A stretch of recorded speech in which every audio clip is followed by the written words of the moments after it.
Hey guys, Will Beach here. I'm happy to be back. In case you don't know, I'm not recording every day, but I'd like to, and I'm going to do my best. Am I trading every day? I'm pretty frequent with my trading. Sometimes I swing trade, so I'm more passive and just letting things ride. Sometimes I'm trying to day trade, and so I have this mix, right? You guys have all seen my setup if you've watched my previous videos. Nothing has changed. Nothing has changed on that end. So what I have found though, going through the Thinkorswim, is you guys know I use the ADX and I use a MACD. You can see those in this lower, these lower indicators here. But I have found this one specific. I don't know who LBR is or who that is that produced these, but they've done a phenomenal job of doing the what they call the smart ADX and the 310 oscillator, which is essentially a MACD with another line that crosses through it. I'm going to show you guys how I'm utilizing that, what to expect, what I see in the market. I have been trading Forex more than anything else, because what's happening is you're getting false signals on the stock market because it's trending down and you're getting corrections, and it's faking a lot of people out that, you know, oh, this is a reversal. No, technically the trend now is down and we're getting corrections that are up. So don't get caught in these long positions until we can see what a full reversal would look like, and I'm happy to show you guys, you know, what I would be looking at for that. So as of right now, I have the NASDAQ minis, micros, MNQ up on my screen, but I'm going to show you the smart ADX. So basically we're saying that when we are from basically 15 to 30, that's going to be your standard moves, right? Nothing is super crazy momentum wise, but those are good solid moves. Momentum would be when you start seeing it get above 30. And again, if you guys are not familiar with the ADX, watch some of my other videos. But basically, the ADX always moves up for momentum. It doesn't matter if the trend is down or the trend is up. If something is in momentum, the ADX always increases. So don't be fooled thinking it's like the other ones where it's down, it's down, it's up, it's up. It always moves up with momentum, whether we're going down or up, and I'll show you that, what I mean. I'm on a daily chart right now. So what we're going to do is we're going to kind of look at this on the daily, what we could expect. I have the MACD one here. So with this, what we're looking at is we have this middle line that's obviously a moving average, and when it exits, that's kind of a consolidation phase. Not necessarily a reversal phase, but a consolidation phase where you're either waiting for continuation or you're going to see if you have a reversal. So let's see how we would play these out on the daily with the NASDAQ. LBR also has a color paint ticker, so you can see there's 3 colors on my board. There's red, obviously meaning down, pink meaning neutral, and green meaning up. So that's kind of nice to visually see as well. So if we're looking, you know, kind of down here, where the moving averages are positive, right? And then we start getting some of this red paint, but it's not until we cross over into the bottom red bars and we're seeing the increase in the ADX. We have the stochastic that's showing a down signal, momentum showing a down signal, and then you get this little bump. This is where a lot of people get faked out because it's like they're like thinking it's just going to bounce and keep going up, but all of our signals are telling us that it wants to go down. So there's 2 plays here. One would be you're so confident in your system that you buy near this resistance of the kind of 20 and 50, and you're comfortable buying that short, or you're not comfortable buying that short because you're scared of that long reversal. So what you do is you wait and you wait and you wait, and basically when you get to this bottom right here, kind of show you. And you see this start breaking out, and you see that this has kind of had a little consolidation bump. We're still increasing momentum to the downside. We've broken resistance or support, and then you play this short. That is also a great play. So it depends on how confident you get. I mean, if you were able to hold, this is just the NASDAQ, if you were able to hold short, that's 1,000 points to the downside. 1,000 points. Even if you had one micro, that's $2,000 in a week. It's pretty significant. What do you need for a micro? I believe you need about $3,500 to buy a micro, somewhere in that range. So this is a whole different ball game. You can play with other brokers and things to get leveraged.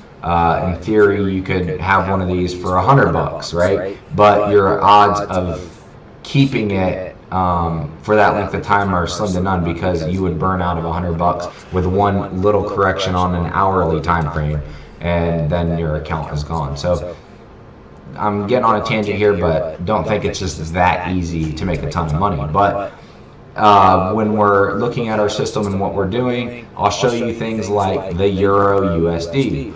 Euro USD, I've been watching on large scale, weekly. All right, we crossed over. You got 50 crossing over the 150. You got this big trend, right? Now, if you look right here with this gap, this means we're in a consolidation, not necessarily reversal, but a consolidation phase. Now, it would lead me to believe that we're still going to trend down for two reasons. One, typically when you see that peak, right, when this is all, you know, shrunk up back to there, you see this peak and this start rolling over, then you kind of have an idea that it wants to keep going down. Secondly, our momentum is so strong, way above 30, that this is literally a momentum trend down right now. Then I can also see that my trend here is still down, my trend on stochastic is still down. My momentum, right? I meant my momentum. My monthly, right? I can go out to a monthly chart. Monthly momentum is down. Monthly stochastic is down. The oscillator here is down. Your momentum is not above 30, so it's not full momentum in the monthly, but you can see that the trend is congruent with what we're talking about. It's going up as the price is going down. All right, so one thing that I've done since you guys have seen me last is I've flipped my stochastics just to give me more of what I like to see. So a lot of people have an 80-20 line set, right?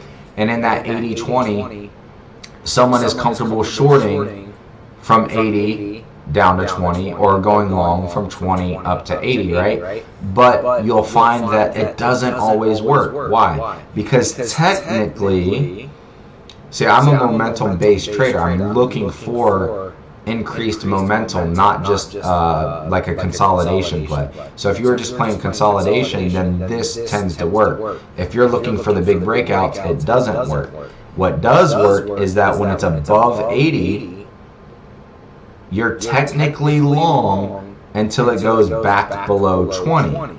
And when it's back below 20, you're technically short until you get back above 80. So what does that look like? Well, in this instance, you would get, you know, if you played, oh, well, to me, it's down here, right? We're technically short. So when we get to this point where it looks like it's going long, this is only the initial run-up. In order for this to be a continuation, you would have to have momentum and everything in its favor. But what you can see is that coming off of this downtrend, your momentum is just coming down. So all this is a relaxation in momentum to the downside. It's not a reversal back to the upside. So even though you get all these moving in the same direction, you do not have it here. It looks like it wants to start, but when you have anything that looks like it's going to gain momentum, you have to wait for the consolidation phase. What's that consolidation phase doing? So here you can see that in the consolidation actually just drops way below any of these, where it would have used support, which would have been in this range. It broke through it. So you know that this is still a very weak move and that it's not going long yet. And if you go back, this is a monthly chart, right? So if you drew these lines, you can see that it's actually consolidated since 2014 in this initial move up to here. That's the first level to know where the consolidation will start. So we're here to here, and you see we kind of did this mid scoop back to test the top again, straight down to the bottom with increasing momentum. So with that being said, I'm looking for shorts in the Forex market on the Euro USD. The Japanese yen has been getting beat up, right? Things have been running through it. But with this latest inflation on this past week, it had a correction. But I don't think it's done yet. I think there's a lot more upside to come on any pair that's against the Japanese yen. But we are, we're kind of topped out right here, so it's consolidating a bit. You can see it's got kind of like this decrease here, but everything was going up in favor of longs in this case. So we're going to be looking for continuations. You can see, again, this is a monthly chart, so don't get caught up because when you actually trade what you're trading, there's still big moves happening in between. So you can't just say, oh, I think it's long on the monthly, I'm going to buy long on the monthly, and then you get ripped out of your position. The reason why you're getting ripped out of your position is because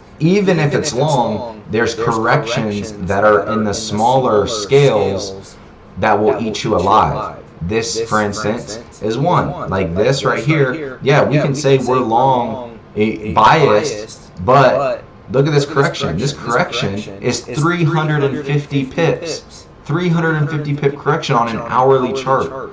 So if you're going to be long and you're long biased, then you want to wait for your setup. So instead of going, oh man, I got FOMO because look at how this is just running, go, I'm going to wait for the next momentum setup on the hourly chart, for instance.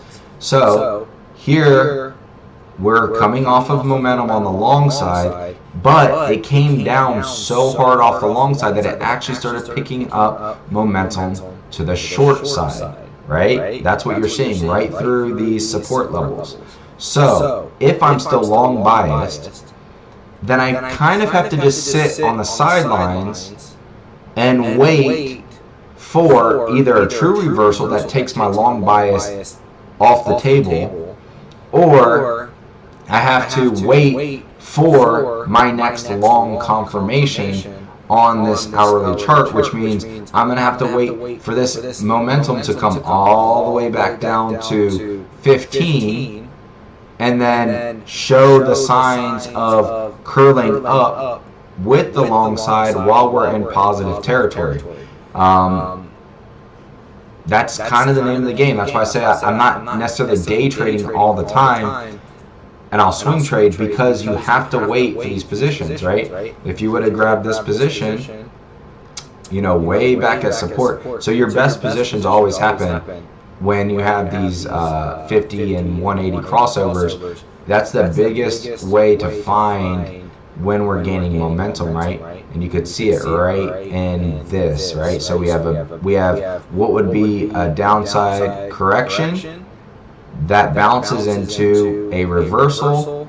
We're topping, and then if you look at this play right here, and I had this top drawn out, and you can see right here as it's breaking out of this top, it lines up with momentum increasing, your MACD increasing, your actual momentum indicator. So ADX is a momentum indicator too. That's why you're hearing me call it momentum increasing. This is called a momentum indicator. So you can see that it's above 0 and increasing. Your stochastic is, remember I said when you cross this 80 line, which happened back here, you're technically long. So even though you have these pullbacks, you can see that it is also still in the long position. You get one downside here, but quickly reverses back to the long side. So With that being said, guys, my bias on the market is that everything is still trending down, okay? Euro USD follows our market. So if the Nasdaq's down, the Dow's down, most likely Euro USD is down. So again, if we went into the Dow Jones, right? Look at this. It's ugly. That's the 1 hour. Let's go to the daily. I mean, it's ugly, right? It could easily double bottom here, right? It could double bottom here and then bounce. Will it double bottom there? Maybe temporarily. Kind of bounce, get trapped under the 20, and then just fade out. But what do you see? You see an increasing in momentum as we're rolling into the short side. But we're technically still long on stochastic. You see this? We're technically still long on stochastic, so you'd have to wait for it to cross below, pull back up for a retest, and then continue down. So this is what I'm looking at. I'm keeping my short bias on all these markets. Long bias against the Japanese yen if you're talking Forex. Short bias against Euro USD. Short bias against our actual markets. And I scale out, right? I mean, this is a pullback. This is a retest of 20. This is a failed retest of 20. But you see here, it's still kind of that consolidation phase, but momentum is not slowing down to the downside. So I would expect this to fall down even more. Guys, this is probably it for this video. I'm just trying to get back into the flow. I want to keep you guys in the loop for things that I'm looking at. I will show you some day trading techniques. It's still the same. It's the same indicators, but it's also about being very selective on where you're going to enter your trades and not just buying, because you see the daily looks good in the direction that you're favoring. You need to reduce that scale down 1 minute, 5 minute, 15 minute if you want a day trade, and wait for a very specific entry. I hope this has been super helpful. Again, I'm just getting back into the flow of this. Please ask any questions in the comments. I'm going to give you as much information as I can. That's my goal. In order for me to keep making these videos, I need you guys to like and subscribe. That helps me out a ton, just to get that ball rolling. And happy to be back. Happy trading, guys. Be safe, and be very particular about your entries. And one last pro tip right now, it does seem that the market is being drawn down so much that gold is finally hedging the market. So if you've been paying attention to gold, it's been going with the market, right? That means it's not being hedged. But I noticed this past week, as the market has gone down, gold has been going up. So keep an eye out on gold. And I believe that it's actually hedging, which is a bigger sign of more downward movement in the market. So keep an eye on that, and happy trading.